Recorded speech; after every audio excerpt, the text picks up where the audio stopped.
बिटिआरआव दिनै गुबुन जेबो राजखान्थि दोलो गैला कंग्रेसआथ' गैखायामोन आरो दा बिपिएफ दोलोआबो गैला बेवहाय खालि बिजेपि इउपिपिएल आरो एजिपि दोलोआनो बयनिख्रुइबो गोहोगोरासिन कंग्रेसथ' गैखायानो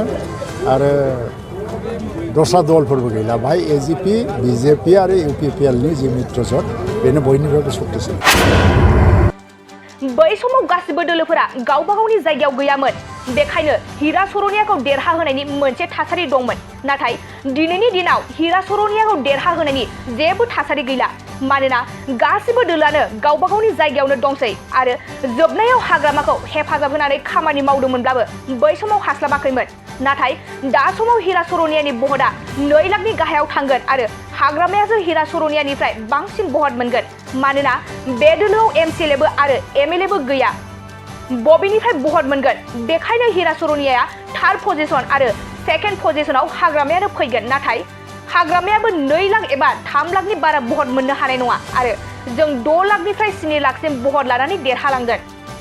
आरो गेजेराव रावबो दोलोआनो थानाय नङा कंग्रेसआथ' 4 नम्बरावसो दंखायो दिलीप सयकियाया नेशनेल लेभेलनि सासे बिजेपि दैदेनगिरि जाबोनाय बेनिखायनो दिलीप सयकियाया देरहाखाबाय आरो दुर्गादास बरुवा 3 बोसोर सिगां बिपिएफआव जयेन जानानैसो बिजाथि जादों आरो दुर्गादास बरुवा देरहानायनि जेबो चान्सआनो गैया बिथाङा 1,50,000नि बारा बहद मोननाय नङा नाथाय बेफोर गोख्रों बाथ्राया जों बुंनाय नङा बेफोर गोख्रों बाथ्राखौ मन्त्रि उरखावगोरा ब्रह्मआ खौरांगिरिफोरनि सिगाङाव बुङो मन्त्रि उरखावगोरा ब्रह्मआ खौरांगिरिफोरनि सिगाङाव मा बाथ्रा फोरमायखो फै जों आबुङै मिथिना लानि जोंनि टारगेटआ जाहैबाय जयन्त बसुमतारीखौ मोनसे रेकर्ड खालामनानै पास खालामनांगौ पार्सेन्टेजआव 70% भट खमसे खम लानानै जाहाथे देरहासार जायो आरो नरेन्द्र मदिखौ मदद हैनानै बेखौ प्राइम मिनिस्टार बानायनायनिफ्राय लानानै बे ओनसोलनि जौगाखांनायनि थाखाय खामानि मावनांगौ दा बेवहाय जोङो साक्सेस जानो थांगासिनो दङ आरो दिनै जोङो इलेक्सननि आगोल बेखौ बुङोबा गाज्रि मोनगोन मानसिफ्रा खिन्थु गुबुन खुनु राजनैतिक दला बेवहाय फेक्टर जानो हाया बिपिएफआबो गैलिया कंग्रेसथ' गैखायानो आरो दस्रा दलफोरबो गैला बेवहाय एजिपि बिजेपि आरो इउपिपिएलनि जि मित्रजोट बेनो बयनिफ्रायबो शक्तिशालिसिन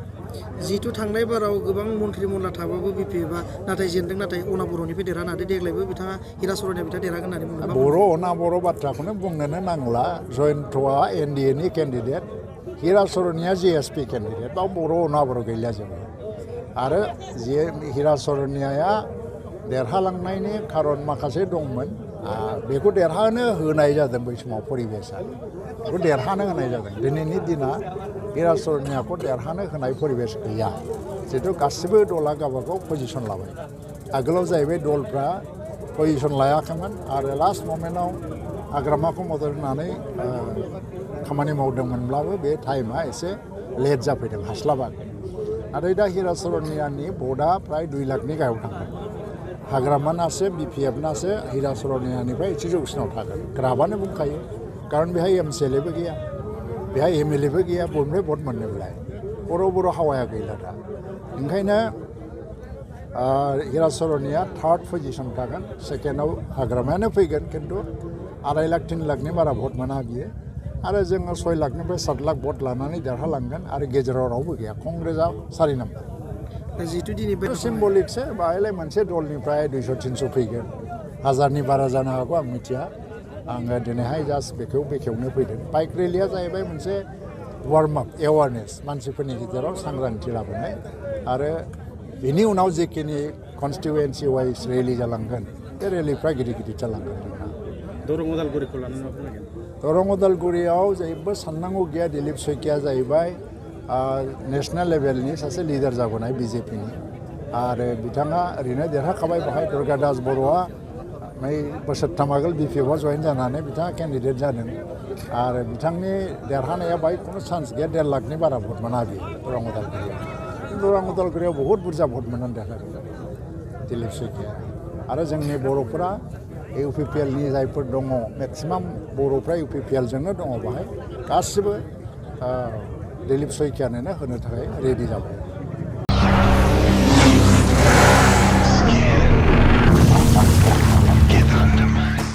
गोजोनथाव खौरां सेरफांगुरि बाजाज श'रुमा बाजाज बाइक सालायनानै मोजां मोनग्रा रायजो राजाफोरनि थाखाय गोजोनथाव खौरां लानानै फैदों। सेरफांगुरि बाजाज श'रुमा ईद एन्ड बिहु दामाका अफार होगासिनो दं। क'क्राझार जिल्ला सेरफांगुरियाव थानाय फुंखा इन्टारप्राइज बाजाज श'रुमा 22 मार्चनिफ्राय 30 एप्रिलसिम ईद एन्ड बिहु दामाका अफार आरो एक्सेन्सनि खाबुफोर होगासिनो दं। नोंथांमोना सेरफांगुरियाव थानाय फुंखा इन्टारप्राइज बाजाज श'रुमाव खुंफुंजानाय ईद एन्ड बिहु दामाका अफार एक्सेन्सआव फैनानै नोंथांनि लुबैनाय बाजाजनि बाइकखौ लांफैनो हागोन। बाजाजनि बाइक सालायनो मोजां मोनग्रा रायजो राजाफोरनि थाखाय फुंखा इन्टारप्राइज बाजाज श'रुमा लोगोसे मोजां अफारबो लानानै फैदों। बेफोरनो जाबाय helmet free, 5 litre petrol free, case होनानै बाइक बायगिरिफोरनो 1000 रां केसबेक हरफिननाय जागोन। आरोबाव लोगोसे मोनसे गोजोनथाव खौरां, 500 रां होग्रोनानै गोसोबादि बाइकखौ आवग्रिना दोननो हागोन आरो गासै गारिजों लोगोसे मोनफा एसर गिफ्ट हरनाय जागोन। फुंखा इन्टारप्राइज बाजाज श'रुमा 7999 रां बेसेनावनो डाउन पेमेन्ट होनानै बाइक लानो हागोन आरो जायखिजाया बाइकखौनो एक्सचेन्ज खालामनायनि खाबु लानानै फैदों। आबुङै मिथिनो थाखाय 6003817191 7002240725 आरो 9101547892 बे जानबुं नाम्बाराव खौरां लाहरनो हागोन।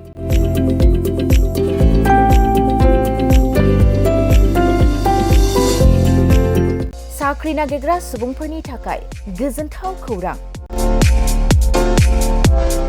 गिबि खेबनि थाखाय आरबि मेथमेटिक्स सेन्टारा बाक्सानि सदर मसलपुराव गासै कम्पिटिटिभ एग्जामनि थाखाय गोदानै कचिं सेन्टार बेखेवनो थांगासिनो दं। जायफोर सुबुंफ्रा गोजान जायगायाव थांनानै कम्पिटिटिभ एग्जामनि थाखाय कचिं लानो हायाखैमोन, बिथांमोना बे बारनिफ्राय बे कचिंनि खाबुखौ आरबि मेथमेटिक्स सेन्टारनि जोहै मसलपुराव मोननो हासिगोन।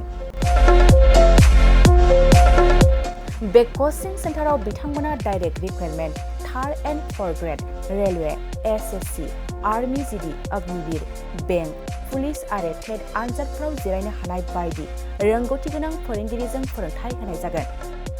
बे कचिं सेन्टारनि सोमोन्दै आबुङै मिथिनो थाखाय 9101450597